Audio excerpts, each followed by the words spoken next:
Hey everyone, it's nice to be back here once again. I know I'm not here a lot, I don't make lots of videos, I just don't have the time really at this moment. But this one has been highly requested for quite some time now, and I just have to make this happen. So join me as I show you how I prepared all about reading level 1 activity book, The Blast Off to Reading. Alright, first thing first, I have this A4 size notebook that I bought online to contain all of the activities from Blast Off to Reading. It says it has 320 pages, but I didn't really use that much. I use about 80 sheets of the notebook, and if you find one that has 120 sheet, that should be plenty.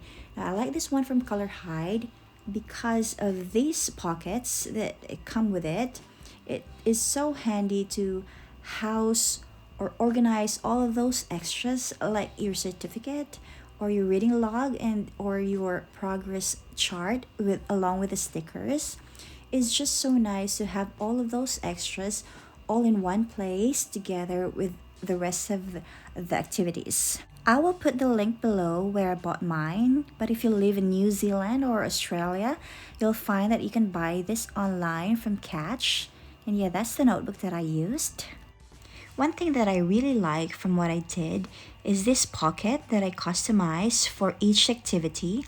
It holds the cutouts that my child is manipulating as we do the lesson together. I'll be talking more about them later, but first let's get on with preparing this notebook.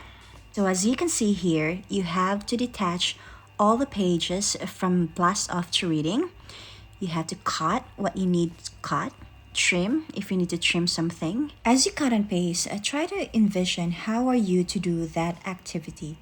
The instructions in the teacher's manual will help you or give you an idea on how to do the activities in the Blast Off to Reading. So try to cut and paste and assemble your pieces in a way that will give you the most efficient way to do your lessons every day. Take for example these ice cream cones. I'm supposed to cut along the dotted lines, but hey, I thought of myself, if I do that, it will just give me more loose pieces, and I don't want that. So instead, I decided to just leave the cones together and have my child stack the ice creams without the individual cones. This makes our lesson more manageable. So here's another example. Here, you're supposed to cut along the dotted lines, but of course, I didn't. So what I did was to think of a way to make it easier for us to do this activity. In this case, what I did was just to cut along this line, so in that way, I can still flip over the pictures and read the words behind those pictures, and yet all the pieces are in there together. I don't have to think of any loose pieces or just make it easier for us to do the lesson. One thing to note is that some activities may take more than one page, so in that case, avoid putting the pieces back to back. Try to put all the pieces together in one page or in a 2-page spread like this. You don't want to be flipping back and forth as you're doing your lesson. One more thing to note is that some of the pages, like practice sheets, they come back to back. So you be careful how you paste them or you will end up losing one page that you actually need. In this case, you just have to paste or stick one edge of the paper to your notebook. That way, you can still flip over and see what's behind. Lastly, don't forget to include the lesson number and the name of the activity onto your notebook. In the topic of making things easier, let me just mention this all about reading level 1 daily schedule that I am using alongside the teacher's manual. So as you know it or you may not know it, but one lesson of all about reading does not mean one daily lesson. You have to break down one lesson into several mini lessons. And that's exactly what this schedule does. It breaks down one lesson into convenient daily schedule that's roughly 20 minutes. So you know exactly where to start and where to stop on a daily basis. Go ahead and check the description if you are interested in getting this All About Reading Level 1 daily schedule.